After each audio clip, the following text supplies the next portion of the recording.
Puji nama Tuhan, Shalom, salam sejahtera dalam kasih Tuhan kita Yesus Kristus. Senang bisa berjumpa kembali dengan Bapak, Ibu, Saudara semua dimanapun kita berada.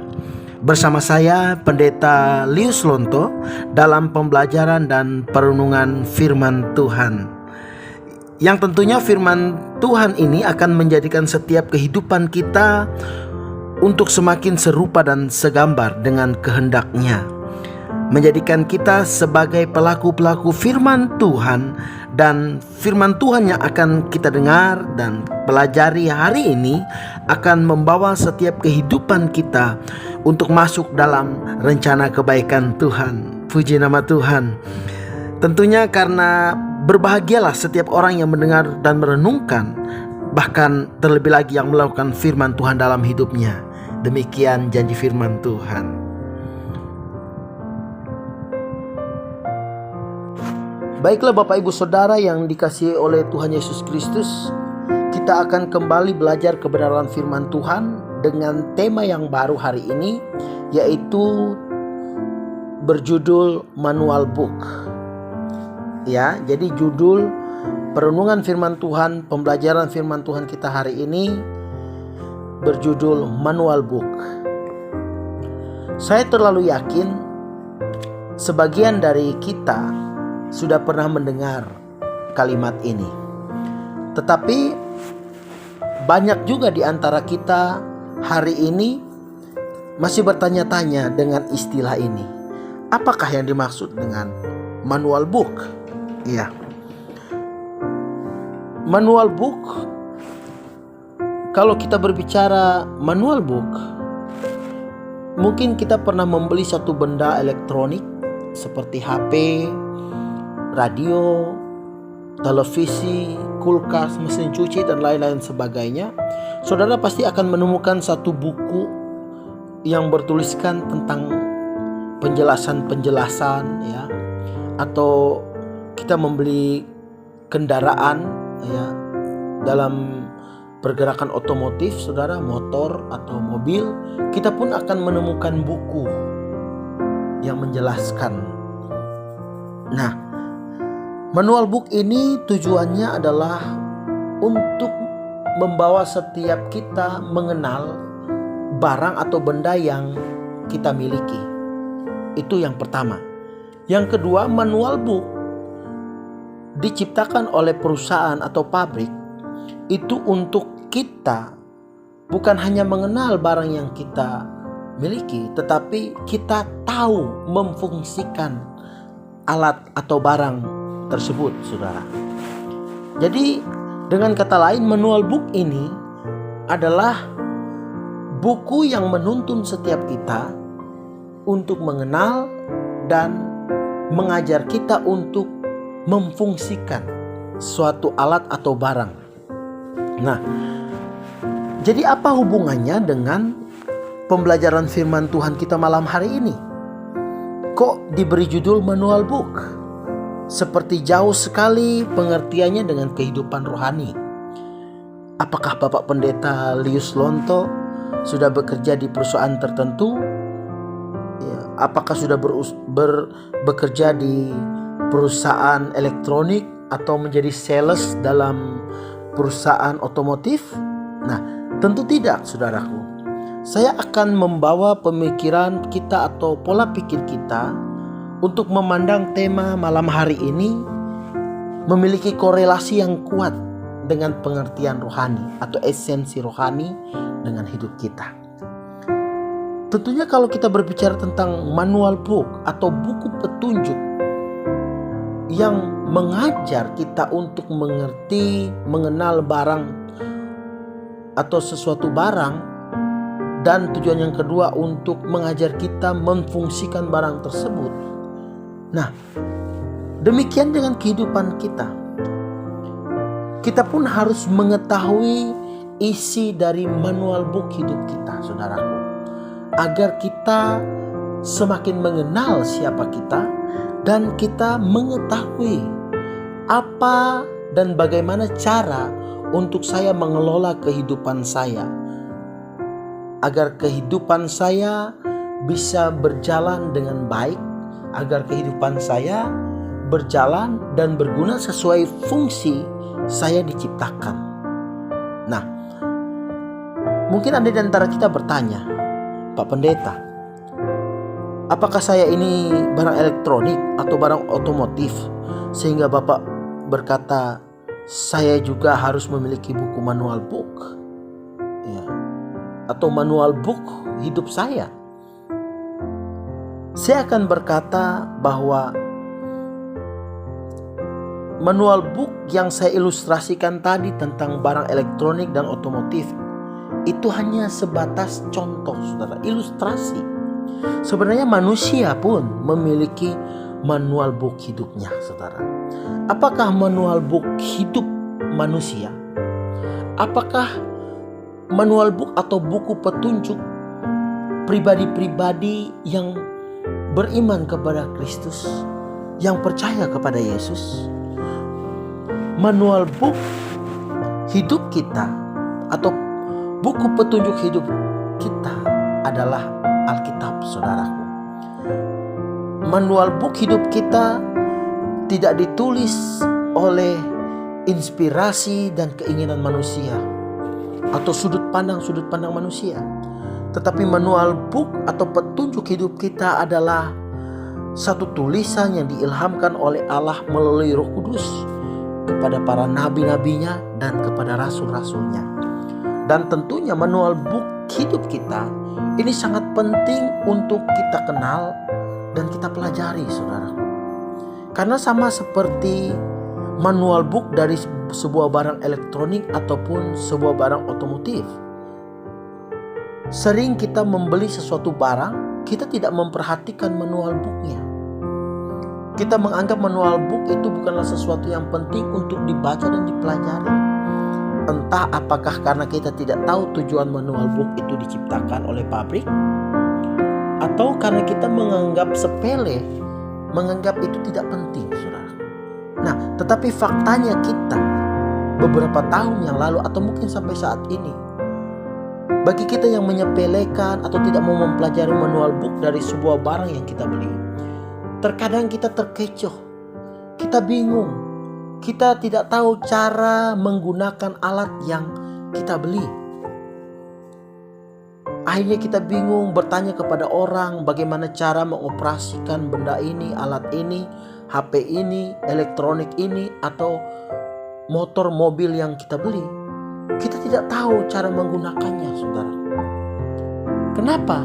Pertanyaannya adalah, kenapa kita tidak bisa mengenal dan memfungsikannya? Karena kita tidak membaca manual booknya. Ingat, manual book sekali lagi saya katakan tujuannya untuk membawa kita mengenal dan mengajarkan kita cara untuk memfungsikan suatu benda yang kita beli. Nah, sama dengan kehidupan kita.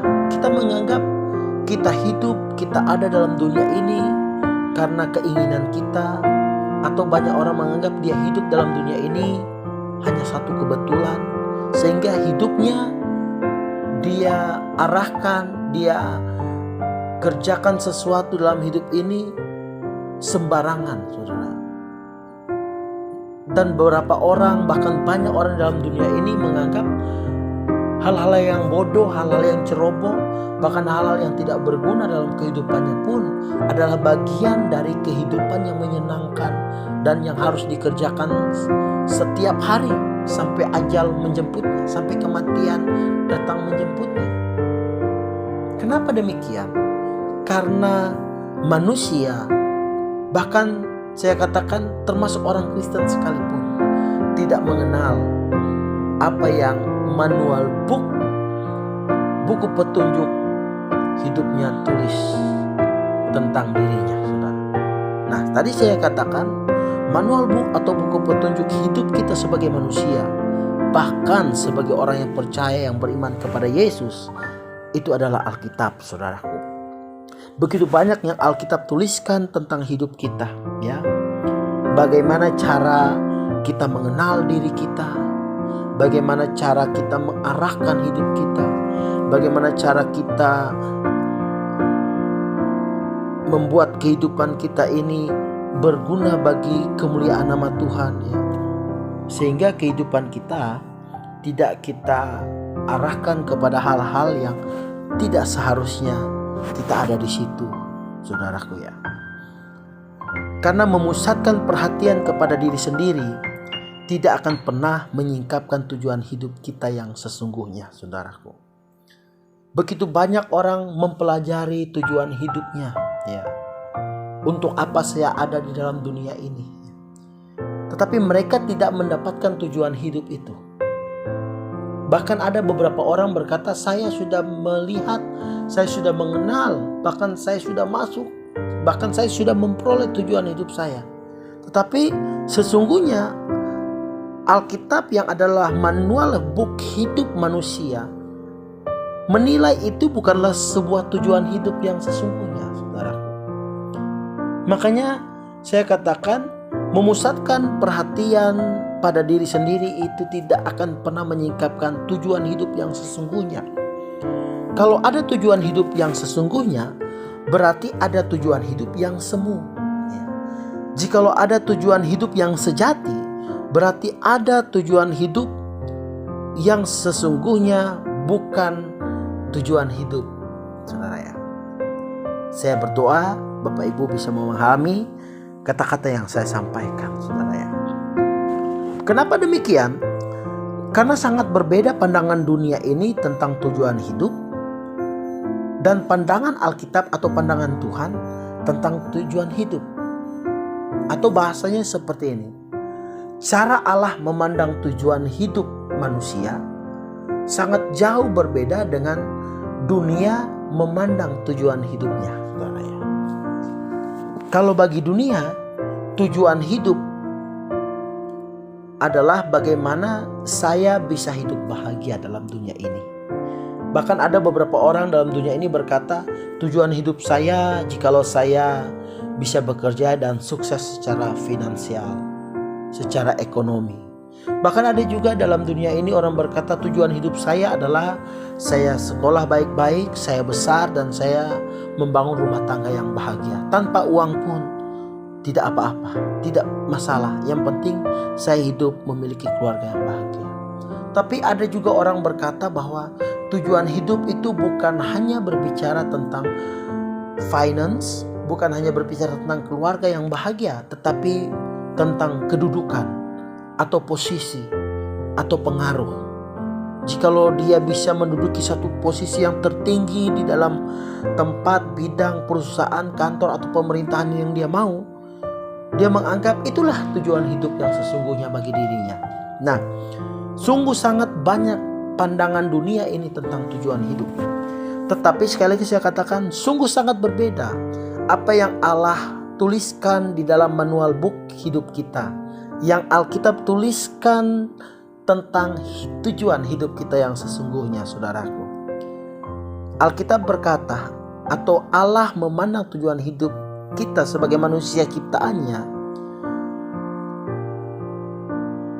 kita sukses atau kita sedang berjalan di dalam satu jalan yang benar untuk menuju tujuan hidup dalam hidup kita saat kita ada dalam dunia ini adalah di saat kita mulai mengenal kehendak Tuhan, dan di saat kita mulai mengikuti kehendak Tuhan, dan di saat kita terus berjalan dalam kehendak Tuhan sampai di mana akhir hidup kita selesai dalam dunia ini.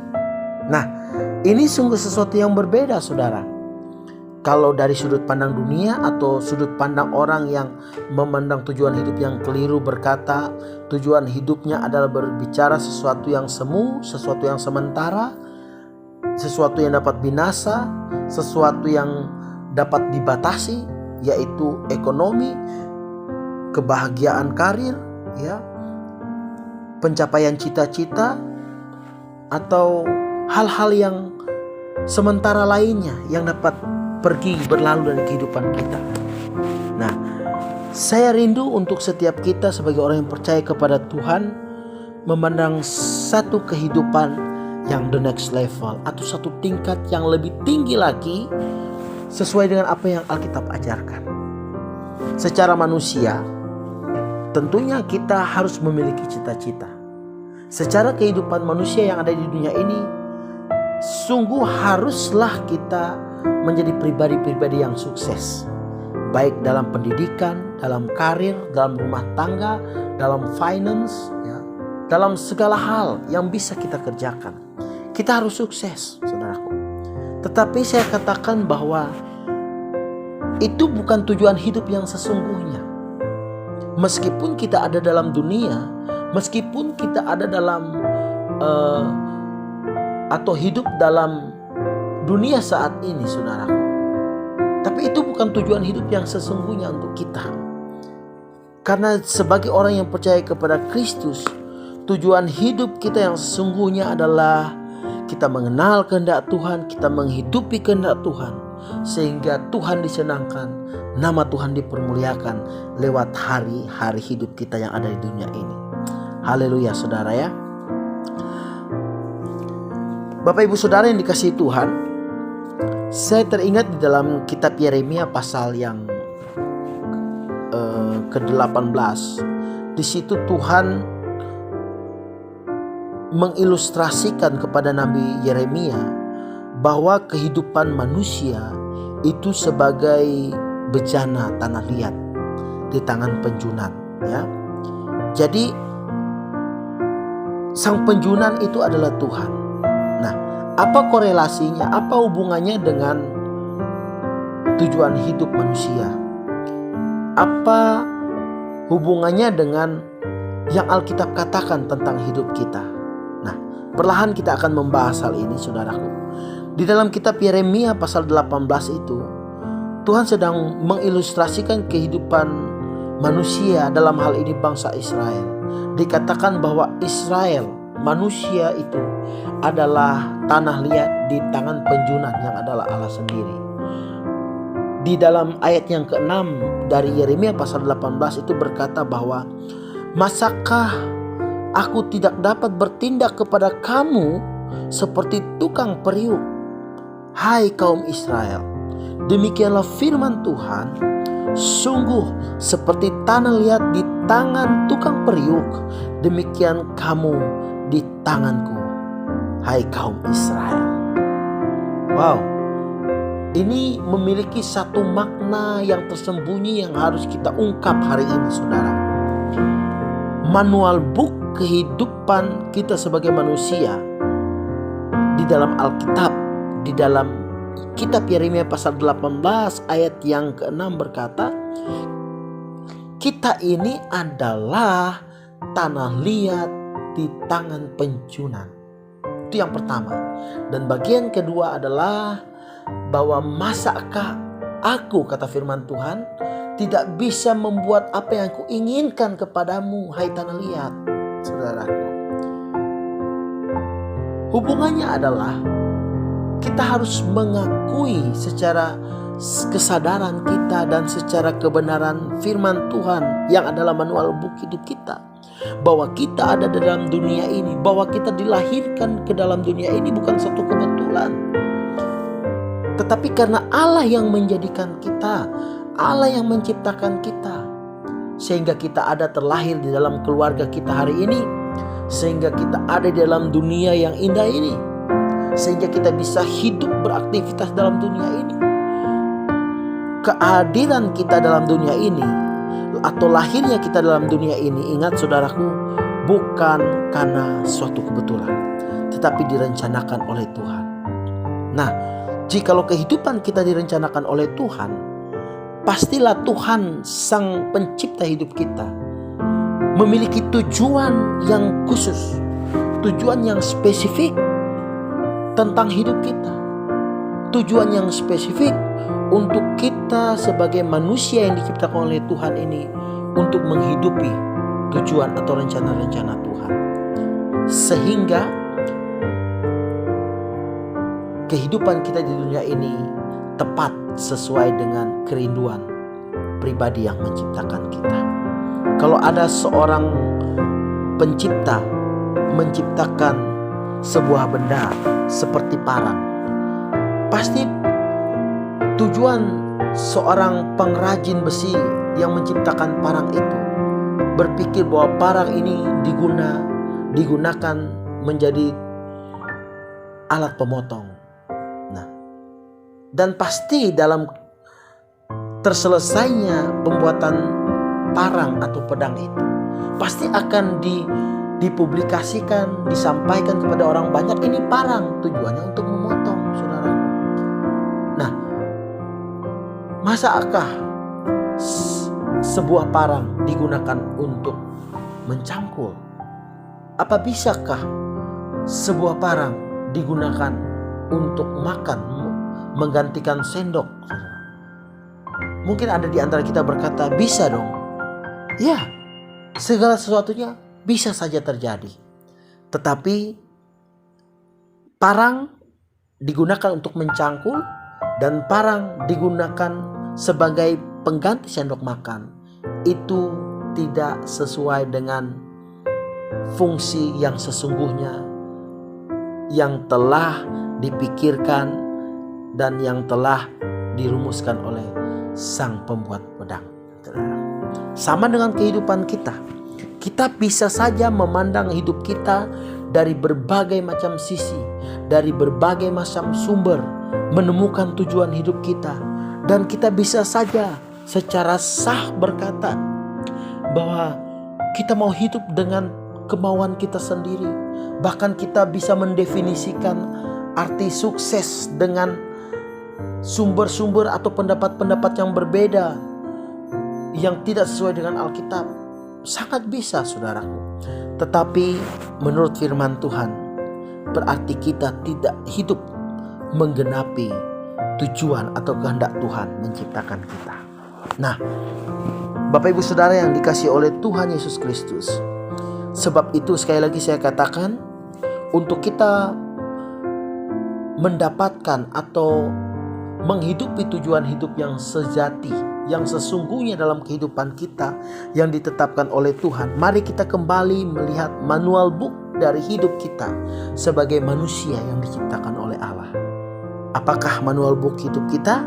Sekali lagi saya katakan, manual book hidup kita, manusia, bahkan orang-orang yang percaya kepada Tuhan Yesus Kristus, adalah Alkitab secara logos. Karena itu adalah firman yang ditulis oleh nabi-nabi dan rasul-rasul yang diilhami oleh Roh Kudus, yang adalah pribadi Allah sendiri. Haleluya, saudaraku ya. Bapak Ibu Saudara, saya rindu kita akan terus masuk kepada satu pembelajaran firman Tuhan ini lebih dalam lagi. Dan saya akan melanjutkan dengan kalimat bahwa Anda dan saya diciptakan oleh Tuhan dan untuk Tuhan, saudara. Sebelum Anda memahami hal itu, maka hidup kita tidak akan ada artinya, saudaraku. Ini ada sangkut pautan yang kuat dengan ilustrasi yang saya sampaikan tentang tukang periuk dan tanah liat tadi, yang di dalam Yeremia pasal 18 tadi, saudara ya. Jadi untuk kita memiliki kehidupan yang berarti, saudaraku, kita harus memahami bahwa kita ini diciptakan oleh Tuhan dan kita harus hidup untuk tujuan Tuhan. Haleluya. Karena untuk menjadi pribadi yang sukses, bahkan dapat menikmati kehidupan yang nyaman dalam dunia ini, tidaklah sama dengan menemukan dan menggenapi tujuan hidup yang sesungguhnya. Karena apakah gunanya kita hidup sukses dan nyaman menurut sudut pandang dunia, tetapi kita gagal menghidupi kehendak Tuhan? Apakah gunanya kenyamanan, kebahagiaan, dan pencapaian-pencapaian kita menurut sudut pandang dunia ini, jikalau kita tidak menyenangkan hati Tuhan? Saya tahu sebagai orang Kristen, sebagai orang yang percaya, kita terlalu banyak mendengar kebenaran firman Tuhan. Bahkan di setiap minggu kita mendengar seorang pendeta, pengkhotbah terus berbicara tentang kebenaran firman Tuhan yang menjadi kehendak Tuhan. Kita terlalu banyak mendengar isi Alkitab. Mungkin dari kita lahir sudah Kristen, sekolah minggu, kita remaja, kita pemuda, bahkan kita sudah menikah, dewasa, dan menua sampai hari ini.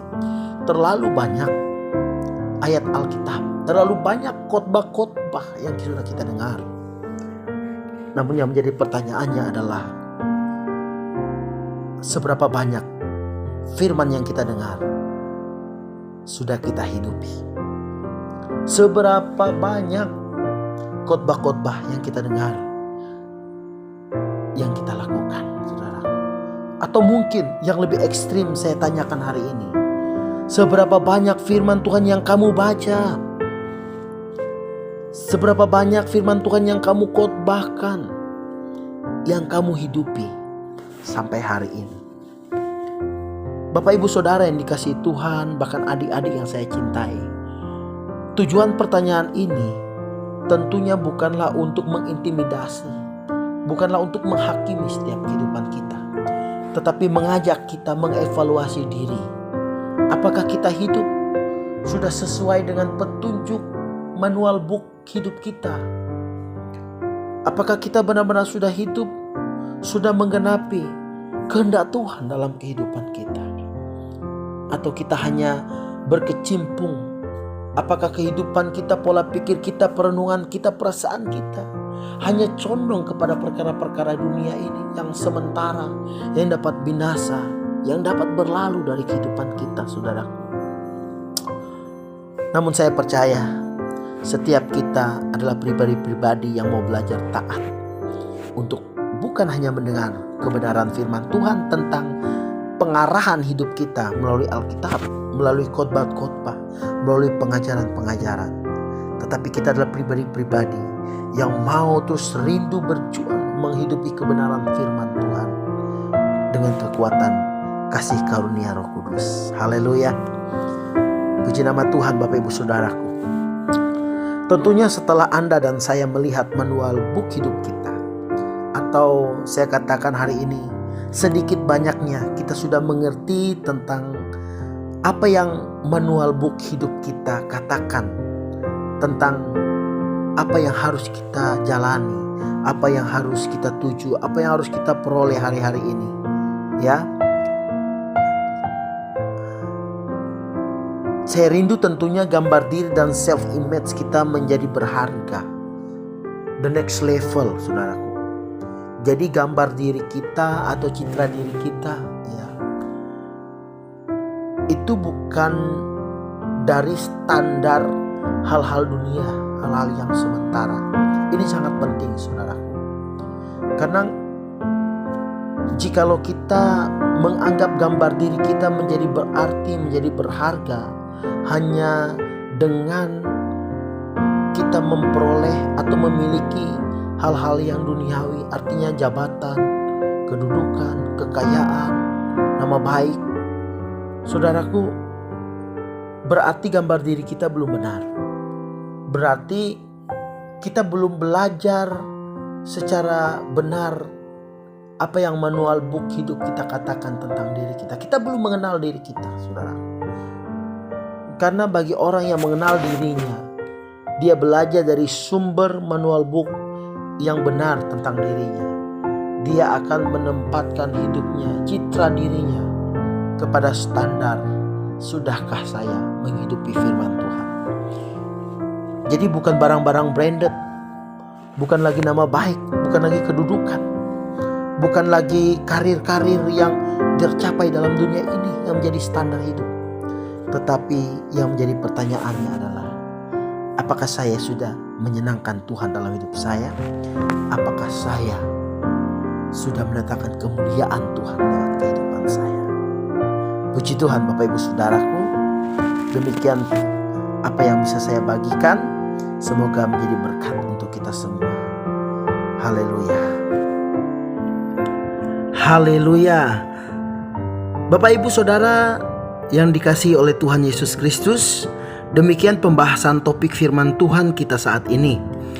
Kita tetap berdoa agar Tuhan melimpahkan anugerah-Nya untuk menolong agar memampukan kita menghidupi setiap kebenaran firman yang sudah kita dengar bersama-sama tadi. Bila firman Tuhan yang Bapak Ibu Saudara dengar sungguh memberkati kehidupan Anda semua, kiranya kita bisa bersama-sama untuk bisa menjadi berkat bagi orang-orang lain yang kita kasihi, orang yang ada di sekitar kita, bahkan mungkin orang-orang yang jauh dari setiap kehidupan kita. Bisa melalui cara-cara yang sederhana, mungkin bisa membagikan atau men-sharekan melalui sosial media kita masing-masing, mungkin lewat Facebook, WhatsApp, Instagram, dan lain-lain sebagainya. Bapak Ibu Saudara yang dikasihi Tuhan, senang bisa berjumpa dengan Bapak Ibu Saudara semua, dan berdoa kiranya Tuhan mempertemukan kita di hari-hari yang akan datang dengan materi tema firman Tuhan yang baru. Kiranya Tuhan Yesus memberkati kita semua. Shalom, salam sejahtera.